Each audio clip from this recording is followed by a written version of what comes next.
Sejam muito bem-vindas, muito bem-vindos mais uma vez ao nosso Musicast RN, um podcast aqui especialíssimo para a gente tratar de todas as coisas da música potiguar, das pessoas que fazem parte, dos artistas que compõem a nossa cena. E hoje a gente tem aqui uma mesa repleta, de mão cheia, com Jubileu, com Beethoven.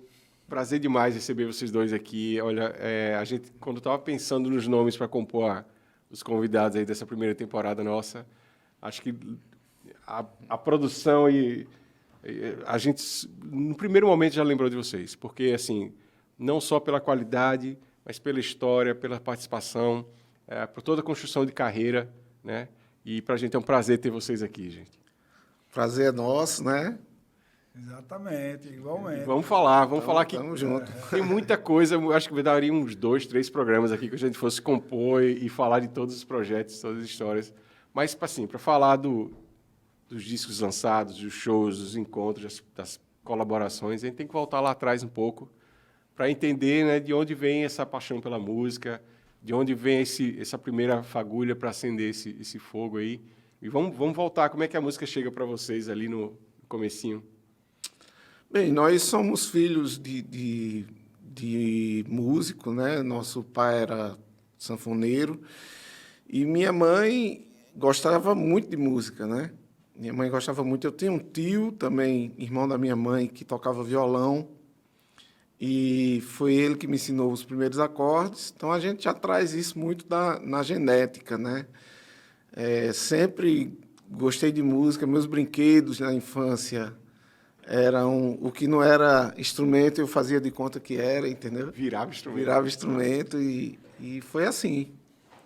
Jubileu é mais novo, mas na verdade ele começou antes de mim, né? Assim, entrar no caminho da música. Eu era apaixonado por futebol quando era criança, né? E assim eu meio que entrei nesse caminho meio forçado, assim, sabe?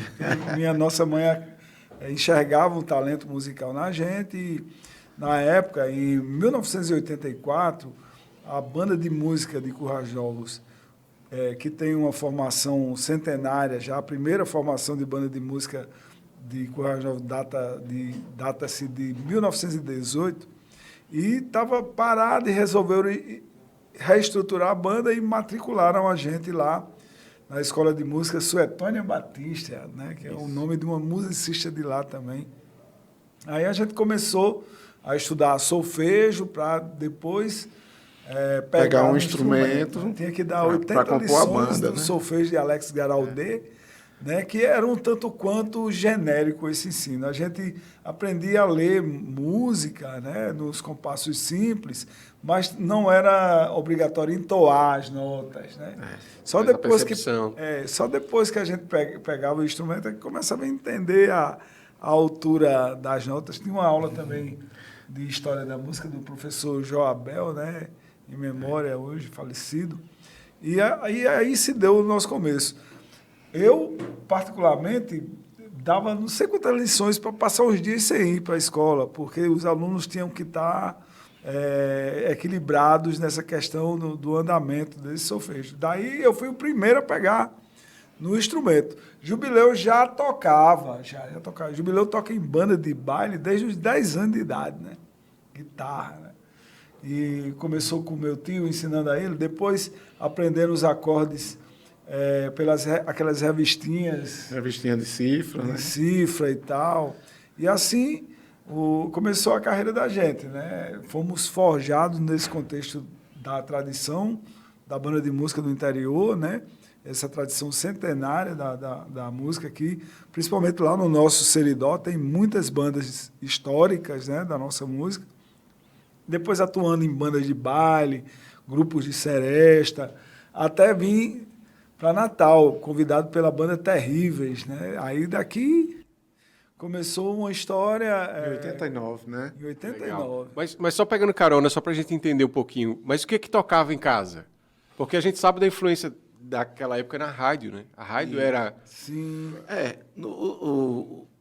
O nosso pai, né, nosso genitor, posso dizer assim, ele saiu, ele nos abandonou, eu ainda era bebê, Beethoven acho que já tinha 2 anos, e minha mãe foi quem segurou a peteca sozinho. Então, assim, ela escutava as coisas que ela gostava para tomar uma no final de semana, que era Teixeirinha, era Chitãozinho Chororó, Altemar Dutra, Núbia Lafayette, ela adorava Núbia Lafayette. E tinha as coisas assim conceituais, tinha coleção de música clássica, com os grandes compositores da música clássica, tinha disco de toda aquela galera da Tropicália, né? Tinha Chico Buarque, praticamente a coleção completa de Chico Buarque.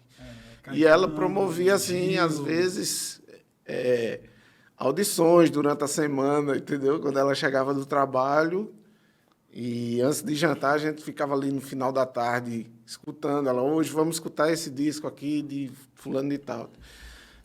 Discos de Ivanildo Sax de Ouro. Ivanildo, né? Sax de Ouro. Me inspirou muito, né? E depois eu tive a sorte dele me reencontrar. Ele me procurou em 2010 para produzir o disco de 60 anos de carreira dele.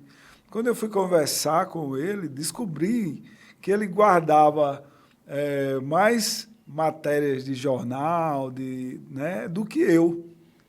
Porque eu conheci ele pequenininho, quando ele foi tocar lá em Lagoa Nova, a convite da minha avó e minha tia, e ficou hospedado na casa da minha avó.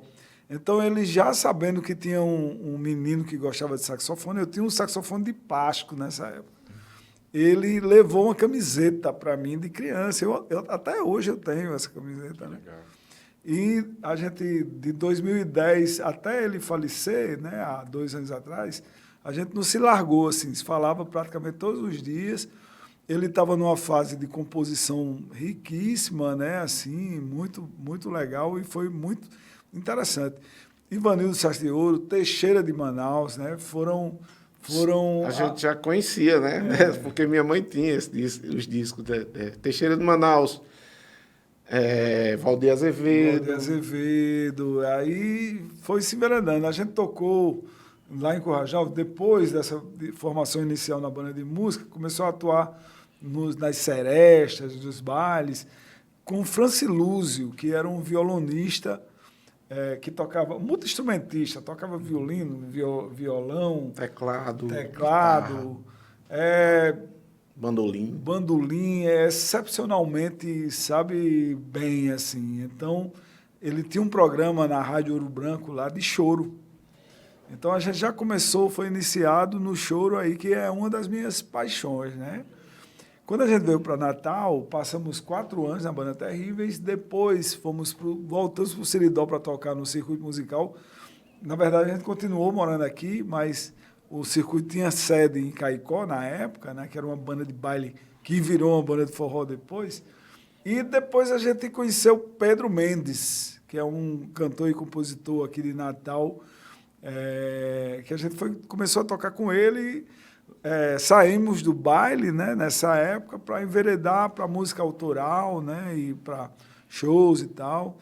Depois dessa época, começamos também a gravar no estúdio de um amigo de infância nosso aqui, J. Marciano, e de lá para cá a gente desenvolveu assim, uma carreira também de músico de estúdio bastante pertinente, né? Porque eu, no meu caso, o Jubileu ainda mais do que eu, mas quando chegou aos 200 discos gravados com outros artistas, eu parei de contar. Para de contar. Aí... Não tinha como. Chegou a hora que é que nem número de gols de craque, né? Já falando do futebol que você falou no começo. Chegou a hora que passou de 900, né? Já para de contar. Para de contar porque... Aí, assim, viajamos com Pedro Mendes, passamos uma temporada em Santa Catarina. Quando voltamos, eu juntei com Silvinho, Jolian, Rildo, e Dudu, Carlinhos Suassuna, e a gente Jubileu também na época, montamos a banda Alforria, né?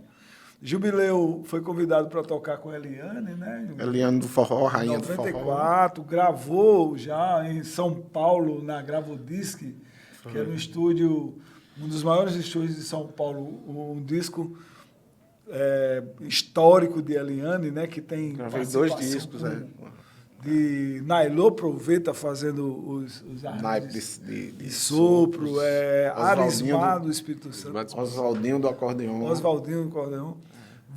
Nesse contexto, em 98, mais ou menos, Jubileu começou a produzir também discos, né, Jubileu? No estúdio de Jota. Aí, infinidade. Aí foi. Produziu ali no Julião, com participação de Elba, Lenine, Dominguinhos, enfim, A lista é Xangai. interminável. A lista é interminável, né? Mas, pessoal, só para entender, os instrumentos da vida já foram definidos logo no começo ou vocês flertaram com outros antes de começar? A Bem, guitarra, no caso, o sopro. Nessa fase da banda de Currais Novos, eu tocava violão, flauta doce, gostava de tocar flauta doce também, e fui estudar na escola de música. O primeiro instrumento que o maestro me deu foi a trompinha de harmonia, que a gente chamava trompa cachorrinho, né? Que é uma trompinha que ela faz a função de harmonizar. É como se fosse uma guitarra base dentro da banda sinfônica, né? Então, no começo ali, querendo aprender, beleza e tal, mas depois de um certo tempo, eu comecei a ficar com raiva da trompinha, porque ela só fazia...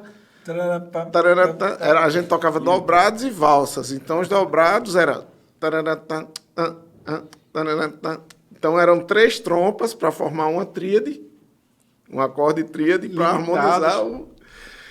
Hoje eu tocaria tranquilamente, porque eu adoro ver o todo funcionando, né? Mas naquela época eu estava querendo era solar a melodia, né?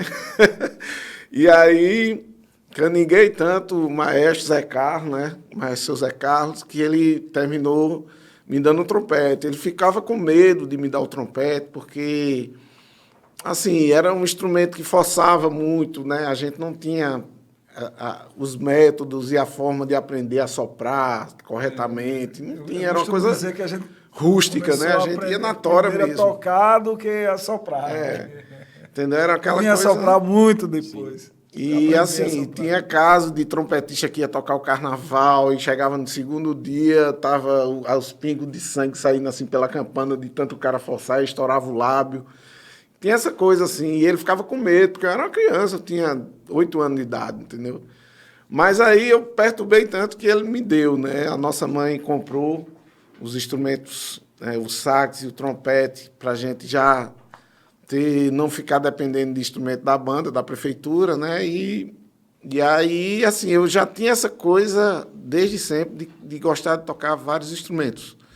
Então, eu conheci 2 caras que amplificaram mais isso aí em mim, que foi Francilúzio, como o Beethoven falou, que era multi-instrumentista, e Nonato, que era um violonista, mas que era um cara assim que tinha aquele dom de ensinar, e formou vários músicos ali de Currais Novos, inclusive os meninos da banda Los Manos, banda baile maravilhosa aqui, de amigos de infância da gente, né? Então...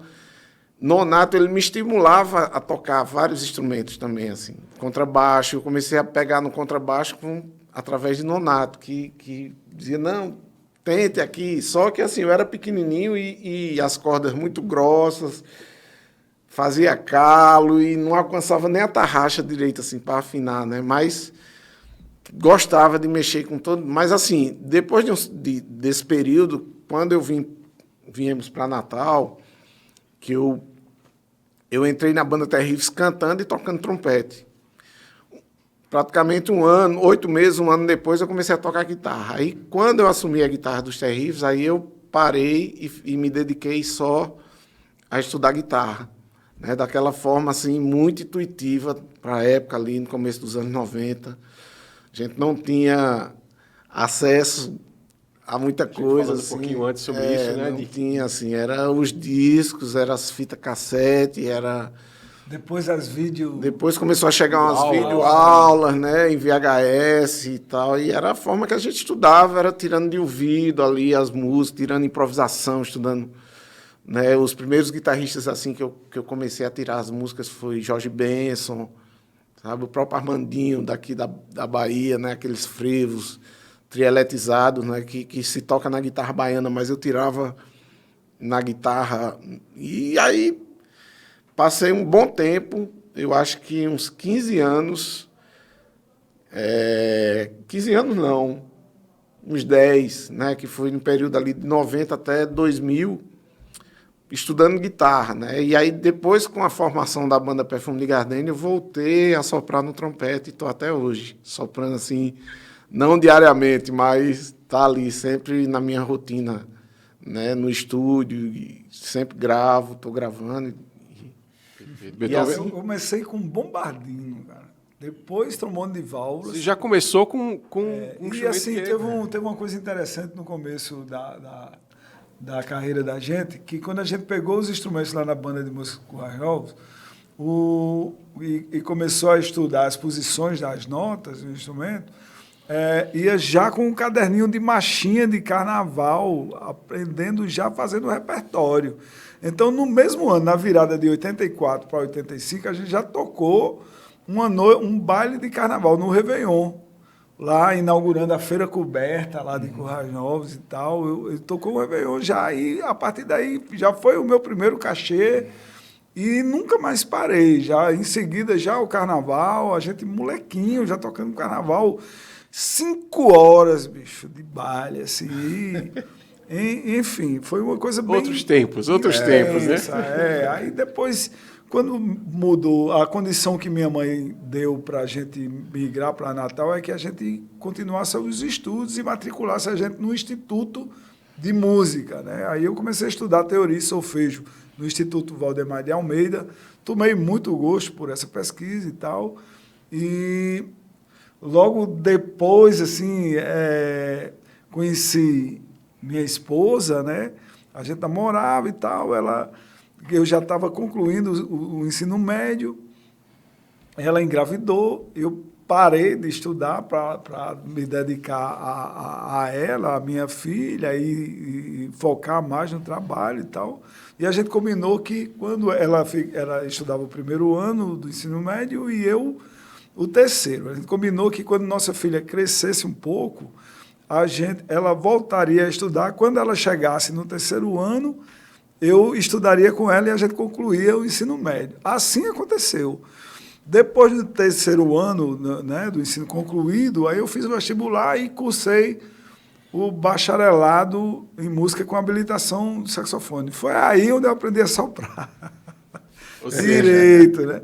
E assim, tomei gosto pela vida acadêmica, terminei o bacharelado, já concluí, aí já fiz o reingresso automático para a licenciatura, depois fiz uma especialização, passei num concurso, aí virei professor também, e paralelo a isso, né, eu já tinha tido passagem da criação do Alforria, fui parar no Cidade Negra a convite de Liminha, né? Fiquei em Cidade Negra e lá descobri que eu tinha que empreender na música, não bastava ser só música, eu tinha que enveredar no mundo dos negócios da música para poder dar uma dignidade melhor para a minha família em termos financeiros, né? É porque é aquela coisa, a gente fala muito isso, né? O negócio da música, antes de tudo, é um negócio. Então, até o momento que a gente entende isso como negócio, né? Onde é que eu posso também entender e me beneficiar do que eu estou fazendo aqui, né? Então, às vezes, esse universo é bem complexo. Quando voltei para cá no ano 2000, aí instiguei a Jubileu a criar um negócio, a gente começou investindo em som, que eram 2 caixinhas de alto-falante de 10 polegadas, que virou uma imensidão de som hoje em dia, né? E em 2009 a gente conseguiu construir o nosso próprio estúdio, né, também. Isso. E, paralelo a isso, agenciando uma empresa para agenciar as nossas carreiras, né, institucionalmente, né, que é a Beethoven Jubileu Limitada. A Ju Produções. A Beju Produções, no nome de fantasia. Depois a minha filha virou nossa sócia também, administradora. A gente começou a trabalhar também, elaborando e gerindo projetos, né, ligados à música. Enfim, a vida da gente também tem essa trilha empreendedora, né, para poder galgar e conquistar um espaço melhor, com uma base financeira também melhor, né? Porque foram muitos anos, literalmente, luta, aventurando, né? Assim. Uma coisa que a gente está falando muito com os convidados que vêm aqui, que por mais que, às vezes, o trabalho é mais solo, é mais colaborativo, mas ninguém faz nada muito só, né? Você precisa desse... E vocês contando essa parte do início, vocês estão muito juntos desde o começo, né? Sim, mas chega uma hora que a parte individual de composição, de criação, ela precisa ser colocada, né, para fora. E eu sei que cada um tomou, em determinado momento, né, suas escolhas de conceito musical. Sim. Eu queria que se a gente pudesse falar um pouquinho desses projetos específicos, né? O Alforria, que foi tocado, por exemplo, a gente vai ter um programa dedicado a essa banda. Então, assim, vamos aproveitar também um pouquinho para falar desses pontos no meio do caminho que vale a pena ser lembrados também, dessas obras que vocês criaram também. Eu, assim, dos dois, né, eu acho que eu fui mais um músico prático, né, de estar mais em contato com o instrumento, né. Beethoven, ele é mais, como ele falou, mais da academia, ele é mais na linha intelectual, mas é um grande músico, um grande instrumentista também, né, e eu estava comentando isso com ele esses dias, né, que a gente comentando a questão do dom, né, da pessoa nascer com dom para tocar, e ele disse que não acredita muito em dom, não, que ele acredita mais na... Porque a gente vai criando uma selfie a partir do ambiente onde a gente vive, né? Toda pessoa, qualquer ser humano tem diversas selfies, né? A minha selfie de pai, a minha selfie hoje de amigo, avô, a minha selfie de estudante. Eu estou fazendo mestrado agora, acadêmico, puxadíssimo, inventei de pagar 7 disciplinas, cara, de uma vez só, tá uma loucura a minha vida. A selfie de professor, a selfie de músicos, de um sideman, né? A selfie de um compositor. E cada pessoa tem lados diferentes, vivem em diversos universos paralelos, né? Assim, o paralelo do empresário, que eu também sou, né? Enfim, e Jubileu... Mas o que eu estava dizendo era o seguinte, é que, assim, apesar de ele não ter a carga horária de instrumento que eu tive, que a minha carga horária de instrumento foi muito maior, mas ele é um grande instrumentista. Então, eu atribuo isso também muito ao dom, à facilidade que ele tem, né? Então, assim, eu sempre gostei muito de música instrumental, né? Porque a base dos meus estudos de guitarra era escutar Joey Pass, Malmsteen, Steve Vai, Joe Satriani, Scott Hanson. Então, música instrumental, Pat Metheny, né? Então, no decorrer da história, quando eu estava aqui em Natal, eu conheci Manoca Barreto, né?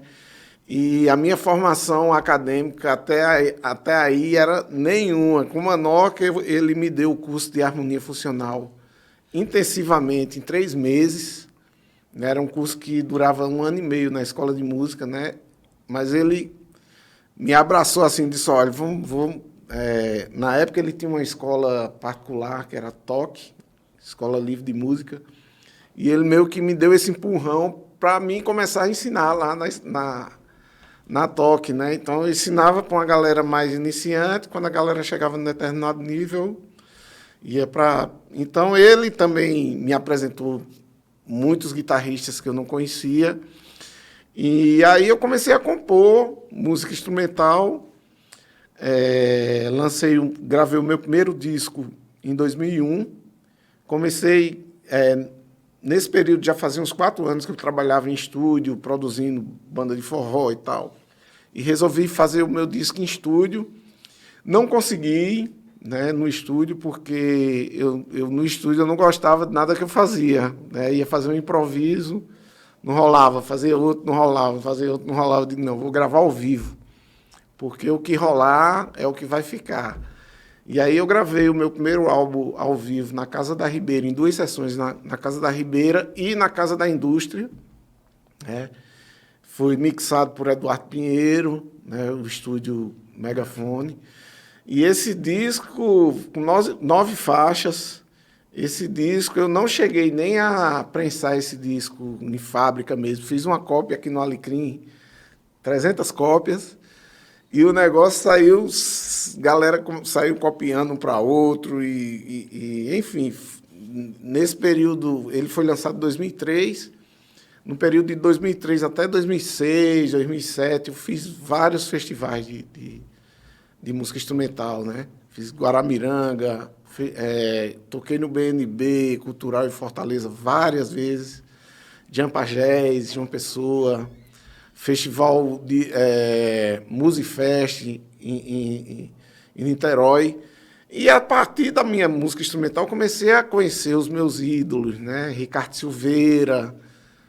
Esse momento deve ser... A gente estava falando um pouquinho em off sobre como a música proporciona Exatamente. esses momentos de troca, né? Isso. Não só na parceria efetiva, mas nessas trocas de conhecer uma pessoa que você ouviu a vida inteira, o que você Os teve... primeiros discos que chegavam de guitarrista, de música instrumental lá em Currais Novos, era Ricardo Silveira, Vitor Biglione e Armandinho.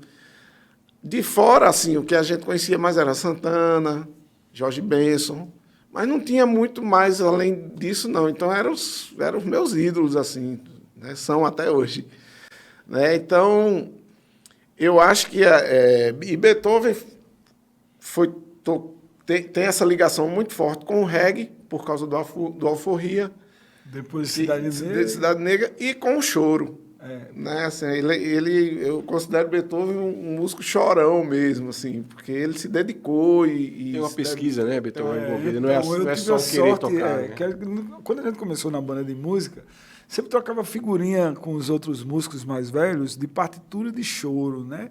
Ali eu comecei a fazer um repertóriozinho e tal. Quando eu fui para Cidade Negra, o trompetista que tocava comigo no naipe era Silvério Pontes, que é considerado um dos ícones do choro carioca e brasileiro, né? Que tinha um trabalho com Zé da Velha, que é um músico que tocou com Pixinguinha, enfim, tem discos gravados ao vivo com Paulo Moura, enfim. Aí ele me desafiou você quer tocar choro mesmo? Aprenda um choro por semana. E eu passei um ano nessa pegada, aprendendo, decorando um choro por semana, às vezes até mais de um. Nisso eu fiz um repertório gigante, assim. Eu toco choro, assim, 3, 4 horas de choro, sem olhar para a partitura nenhuma, já decorado, né? E o choro tem muita nota, sim, né? Sim. E assim, quando eu voltei para cá, resolvi montar o choro do Elefante, junto com o Franciluz, que já estava morando aqui, Chumbinho do Cavaco e Del, do Pandeiro. No ano 2000. Então, de lá para cá, o choro nunca parou, o show do Elefante. A gente não toca toda semana, mas tem uma frequência de shows e tal, de apresentações, né? E é o regional de choro mais antigo em atividade aqui em Natal, o Choro do Elefante. E também, depois de um tempo, eu fui desafiado a criar uma orquestra de frevo. E até 2012, as orquestras de frevo tinham uma característica de não ser muito afinada, né? Porque a formação musical dos instrumentistas, principalmente do interior, era como a minha, né? Que era um tanto quanto genérica, né? A questão da emissão diafragmática para afinar melhor e tal. E eu juntei uma galera, em 2012 comecei um projeto chamado Frevo do Chico, já vislumbrando criar uma orquestra também que fosse, que encampasse também gravação de músicas autorais, né? Primeiro, resgatando o que já tinha, porque, afinal, a gente tem como eu já falei, tem uma tradição secular de banda de música e, por sua vez, de instrumentistas de sopro, e já tem uma galera que compunha frevo. Um exemplo de Cassotti, Chico Cassotti, lá de Currais Novos, que é tio da nossa governadora, Mestre Pinta, de Acari. Enfim, eu peguei umas músicas, já tinha também composto algumas músicas arranjos de Neemias, composições dele, um pernambucano um dos pernambucanos mais potiguares que a gente tinha aqui, de Gilberto Cabral, de João da Banda, que é um talento musical lá do Seridó, de Carnaúba dos Dantas, impressionante, né? Um arranjador de uma capacidade incrível. E gravei o primeiro, depois o segundo, depois o terceiro. Gravei o primeiro disco que chama Carnaval Potiguar. O segundo, que é um disco que eu compus só com músicas dos blocos da Ridinha. E o terceiro, que ampliou um pouco mais a música, além do frevo, né? Chama Nossa Tradição, né? Que é inspirado na nossa cultura popular, né? Que tem boi, né? O ritmo do boi, que tem coco, né? É coco tocado por uma orquestra, que eu acho que é inédito isso também, né? E coco de zambê. Então o disco ele tem uma história muito bacana, está disponível. Os três estão disponíveis nas plataformas digitais. E aproveitando aqui um momento já para divulgar, Frevo do Chico com X, transformem a nossa música na sua trilha sonora do carnaval, porque a gente agora, recentemente, tive a grata surpresa de saber que o Frevo do Chico vai fazer parte do Museu do Frevo lá em Recife, o Paço do Frevo, que é o Palácio do Frevo do Recife, de Pernambuco, que faz a salvaguarda do frevo de maneira espetacular. Lá tem cursos de dança, de instrumentos, enfim. O frevo, quando virou patrimônio imaterial, há alguns anos atrás, quando completou 100 anos de idade, ele começou a ser estudado de uma forma mais morfológica, né? Por ser uma cultura tradicional brasileira, não tinha um estudo científico acerca do frevo, né? E de uns 20, 30 anos para cá, esse estudo foi se formando e tal. E a minha pesquisa de mestrado tem a ver com a cultura popular também. O meu trabalho artístico, eu estou aproveitando também para transformá-lo num trabalho acadêmico, porque eu sou apaixonado por isso, apaixonado. Pronto, eu vou pegar carona nesse assunto, que é um dos temas que está permeando assim, essas conversas que a gente está tendo no Musicast, que é, quando a gente fala de música potiguar, a gente está ouvindo diferentes pontos de vista, alguns mais ligados, às vezes, a uma questão mais musical mesmo, células rítmicas, ou harmonias, ou a caneta mesmo, o que dizer. Quando vocês pensam em música potiguar, e em especial também, quando vocês pensam no músico, no talento, nos instrumentistas, né, que a gente tem, que a cada geração vem novos talentos que a gente vem descobrindo, e a gente, se for começar a falar os nomes aqui, a gente fica até amanhã falando, porque não para de vir grandes talentos. E eu queria que vocês falassem um pouquinho, Jubileu, primeiro você, sobre essa coisa de... Existe uma música potiguar, algo que conecte, mesmo que não seja algo que a gente perceba, e falar um pouco do que tem nessa água que a gente bebe no estado, que é tão diferente. Cara, eu acho que o Rio Grande do Norte tem uma característica um pouco diferente dos outros estados, né?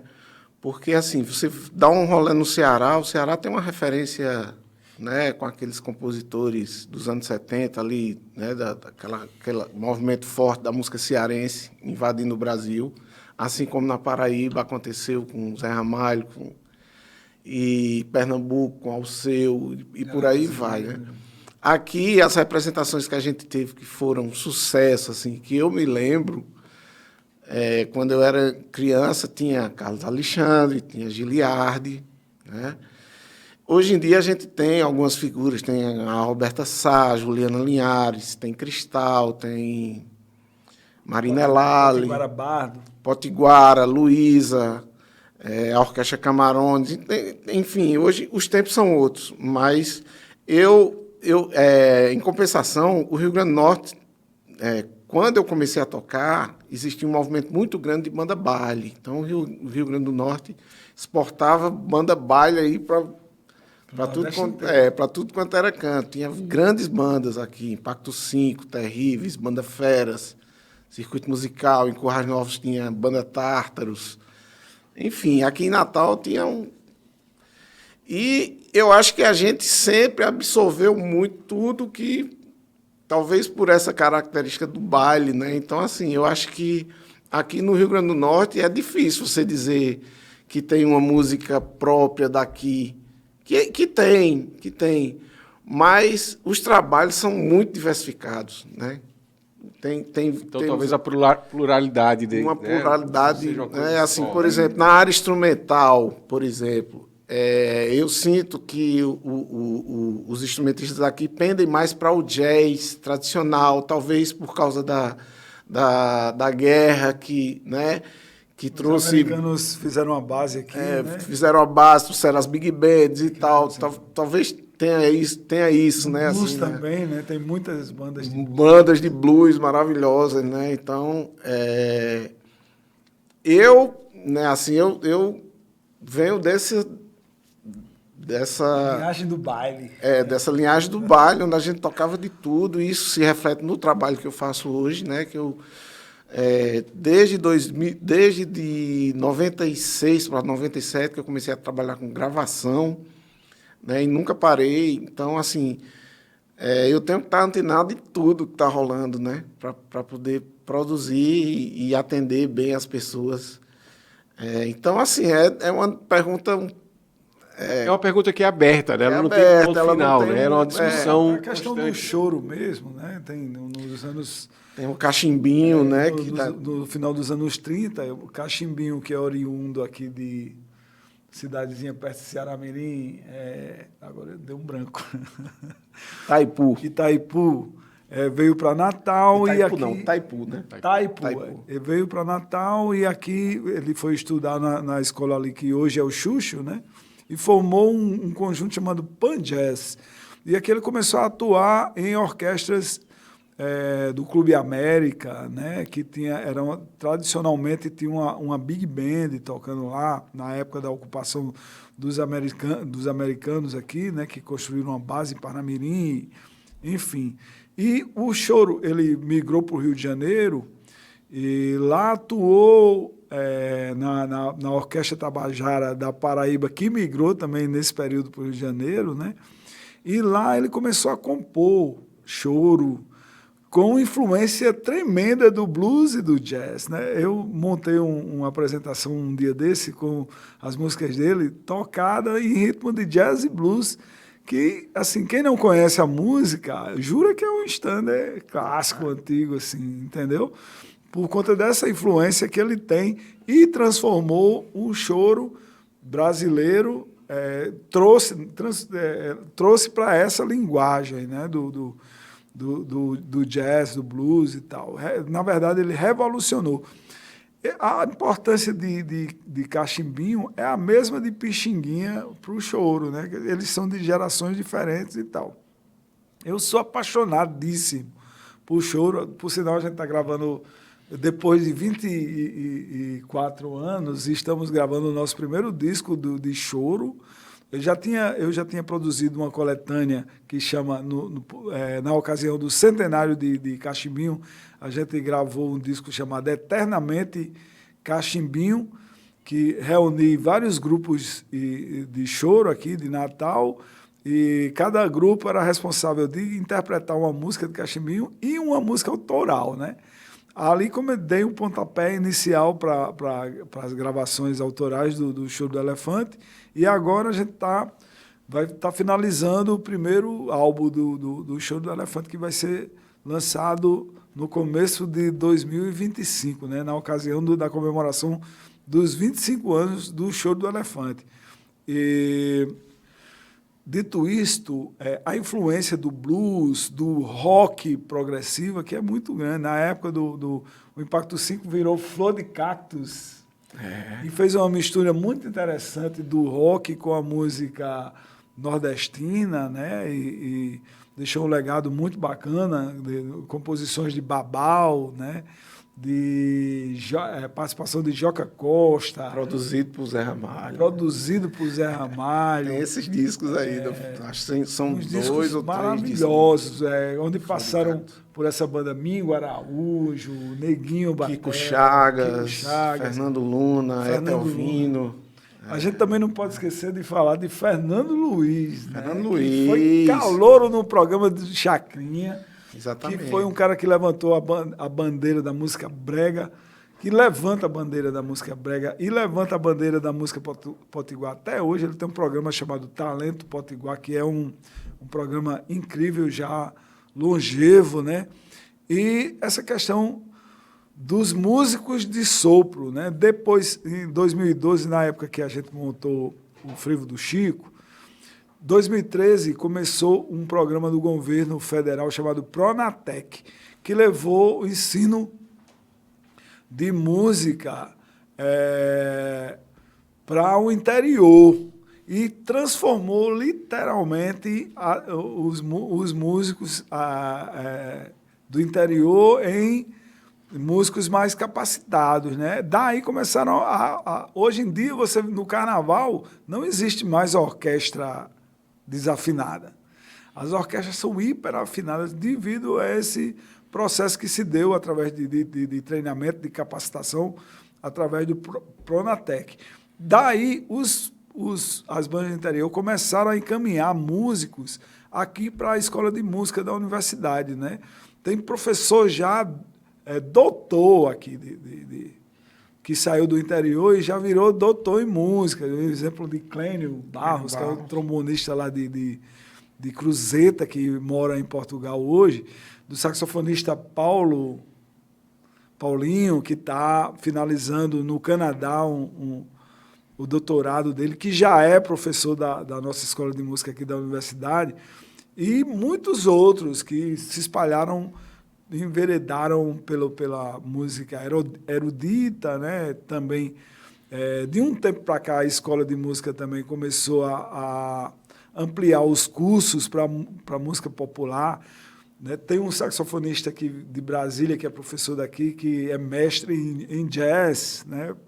Fez um mestrado nos Estados Unidos e trouxe esse legado, né? Dessa incorporação dessa música internacional para a nossa música aqui, né? Que, quer queira ou quer não, vai se misturando com o que somos já forjados, né? E no forró, no choro. Escuto choro desde pequeno, né? Assim, comecei também a tirar as coisas de Valdir Azevedo, no cavaquinho e tal. Já tocava lá em Quarnalf cavaquinho também. E a partir de 2010 para cá, que foi quando a gente começou com o nosso estúdio, eu comecei a ter uma relação muito forte com a galera do samba, né? E aí eu comecei a me interessar por aquela família de cordas do universo do samba, o violão de 7 cordas, banjo, cavaquinho. Então aí eu tive que reaprender a tocar cavaquinho, porque eu tocava cavaquinho solo, eu solava choro, não sabia fazer as bases, né, que são difíceis, né, que você tocar uma base bonita de cavaquinho é difícil. Então, e aí eu tenho um disco também de choros escritos para guitarra elétrica, né, e nesse disco eu toquei violão de 7 cordas, toquei cavaquinho, toquei algumas coisas de percussão, mas foi feito durante a pandemia. O disco se chama Eu Quero É Chorar. Também por essa influência, assim, o choro também é muito presente na minha vida, né? E com o samba se fortaleceu, né? A minha função lá no regional do Beethoven, do Choro do Elefante, inclusive tem um choro chamado Choro do Elefante nesse trabalho, que é muito bacana. Lá eu sou meu coringa, assim, às vezes o violonista não pode ir, aí eu vou tocar violão 7 cordas. Quando todo mundo pode ir, aí eu vou de bandolim. E aí eu divido os temas com Beethoven, mas assim, faltou o cavaquinista, eu vou lá, faço cavaco, faltou violão, fico meio de coringa, assim, sabe? A gente esqueceu de falar de um projeto importante que a gente criou aqui quando eu voltei do Rio, né? Porque na época do Cidade Negra eu tive a oportunidade de fazer uma turnê nos Estados Unidos, E um dos shows lá, quem abriu o show da gente foi Elvis Crespo, que é um cantor de merengue colombiano. Aí eu fiquei apaixonado por aquilo também, na música latina, enfim. Aí quando eu voltei para casa de Jubila, eu acho que dá muito certo aqui com o clima da gente montar uma banda de ritmos latinos. Aí a gente montou o Perfume de Gardênia, que é um dos nossos mais antigos projetos também, desde da virada. O primeiro show aconteceu na virada do ano 2000 para 2001, em Macau, né? E dura até hoje, né? A banda Perfume de Gardênia já tem 3 discos autorais, né? 2 DVDs também, né? E assim, as músicas chegaram muito longe. Se tem notícia da música que são tocadas na Austrália, nas academias de dança espalhadas pela Europa, né?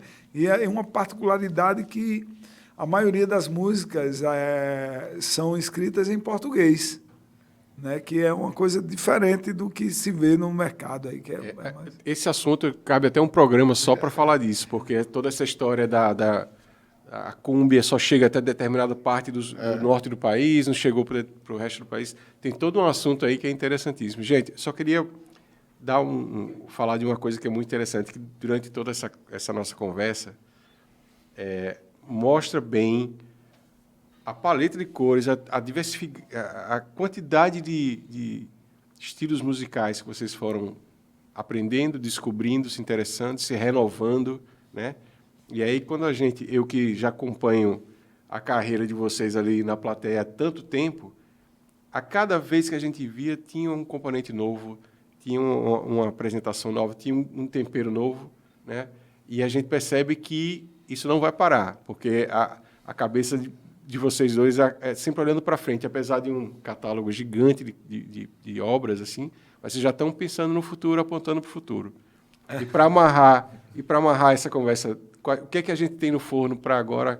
A gente já falou um pouquinho desse começo do ano, mas o que é que vocês estão pensando aí de trabalho novo para frente aí que a gente pode esperar? Rapaz, esse cara virou baterista também. Não, é isso. Na pandemia... Eu acho que ele deve ter um chart em casa com os instrumentos e vai dizendo, baterista. Olha... Na pandemia, a gente se viu forçado a ficar isolado, né? Aí tinha uma demanda muito grande no estúdio. Aí eu tive uma oportunidade de... A gente tinha uma bateria já, né, lá no estúdio e tal, mas não tinha prato. Aí eu tive a oportunidade de comprar os pratos bons e levei para o estúdio. Aí esse cara, meu irmão, vivi em cima da bateria, era feito pinto no lixo, sabe? Não saía de cima da bateria e hoje, muita coisa lá que acontece no estúdio é ele que grava. E a gente criou um projeto chamado Banda Era, de pagodão, que ele é o baterista, né? Eu também, além do saxofone e flauta transversal, que eu comecei a estudar no Rio de Janeiro, sempre gostei de percussão, né? Aí eu sou percussionista da banda, ele é o batera, Kelly Ney cantor, Rodrigo baixo, Alisson Biscoito na guitarra. E a gente montou esse projeto para deslanchar agora para o carnaval, para o próximo carnaval, né? E ver o que acontece, né? Já tem uma música autoral gravada, finalizando outra agora. E esse é um dos projetos. O lançamento do disco do Choro também é um passo importante, né? Que a gente, com esse trabalho, a gente pretende circular fora daqui também, né? O Frevo do Chico também tomando essa dimensão agora, né? Chegando, sendo reconhecido em outros estados como um grupo importante, né? do Frevo e tal. Pretendo gravar mais coisas, até compus uma música nova inspirada no caboclinho, né? Estou atrás de um instrumento que é tocado lá originalmente, que eu não consegui ainda. Mas, enfim, a curiosidade é gigante, né? Voltar um pouco as produções também autorais da banda Perfume de Gardênia, isso, né? Que a gente faz um tempo já que a gente não grava, assim. Lançamos um single esse ano, no início do ano, mas, assim, dá uma voltada mesmo, assim, nessa questão autoral da banda Perfume de Gardênia, né? Mas uma coisa que é muito clara de vocês é isso, né? São vários projetos ao mesmo tempo, porque os interesses são diversos. Popularidade grande, assim. o meu trabalho acadêmico consiste em levar a cultura popular para o ensino fundamental, anos finais, né? Também é uma conquista que eu quero chegar lá e deixar esse legado para a nossa cultura, né? Porque hoje a educação musical está sendo muito vislumbrado a questão sociocultural, né? Haja visto o que as ONGs fazem aqui, tipo a Ilha de Música, o projeto de Gilberto Cabral consegue construir ali no bairro da Ridinha, né, na África, na comunidade da África, né, que já tem músico que saiu de lá, que já virou acadêmico também, o projeto Conexão Camarão, que é também ligado à questão da música, da cultura popular, como o boi, como a música da rabeca, né? Tem uma luthieria lá de rabeca, né, bicho? É coisa impressionante. E aqui em São Gonçalo tem uma história linda, né, dos grupos de cultura popular lá, como o Boi Calemba. O meu objeto de pesquisa é um grupo chamado Congos de Combate, né, que tem uma característica interessante, porque o mestre do Congo de Combate tem uma hereditariedade de familiar de outros mestres antigos, o tataravô, o bisavô, avô, pai, todos eram mestres. E ele tem uma característica que ele também é acadêmico, ele estuda até, faz uma graduação de teatro, e é um cara que leva, que a apresentação do grupo nas redes sociais é uma coisa impressionante, assim, dá gosto de ver a qualidade do material que ele já produz, né? Tocando nesse assunto, a gente é imigrante da tecnologia, né? Já tem a galera mais nova, já é nativo dessa era digital, da internet e tal, né? Eu falo isso porque a gente teve meio que andou, foi crescendo e foi absorvendo essa questão da internet, de como trabalhar com a internet. Já tem uma galera que já nasceu já dentro desse período, que já tem uma proeficiência melhor do que os imigrantes. Mas aí, para amarrar e já agradecendo demais a presença de vocês, é isso. Mas, por mais tecnologia que exista, essa construção de vida, de carreiras, de experiências, de trocas, né, de descobertas e aprendizados que vocês construíram e constroem aí diariamente, né? Nenhum avanço, nenhuma natividade digital vai ter. Então, podem ter certeza disso. E a gente no Musicast agradece demais a presença de vocês, foi uma honra. E a gente vai ficar muito ansioso para ver o que vai vir dos projetos futuros. E a gente vai ter mais programas para falar mais sobre os projetos aí na frente. Não, se fosse parar aqui, velho, para contar as histórias, as experiências, são muitas. São 40 anos de música já. E já toquei todo tipo de música que você imaginar. Cada vez mais apaixonado pela música, pela arte de tocar, né, de produzir, enfim, de compor. É sempre muito prazeroso, continua muito prazeroso, né? Sempre foi e acredito que sempre será. Enquanto eu estiver no gás, quando estiver com saúde, estiver pensando bem, tô com a música, estou caminhando com a música. Por aí. Perfeito. É isso. Agradeço demais o convite de participar desse programa, né? E contar um pouco da nossa história, né? Dessa construção já há décadas no caminho da música e não vai parar por aqui. Que venham muitos anos mais e muito mais projetos pela frente, né, gente? Isso. É isso aí. Obrigado. Valeu. Isso aqui foi o Musicast, gente. E mais uma vez agradecendo o governo do estado, as empresas que estão apoiando esse projeto, né, a Nacional Veículos e a Freeway, que sem eles a gente não conseguiria botar esse projeto na mesa, rodando aqui. E muito obrigado, e logo a gente volta com mais convidados especiais. E vamos que vamos.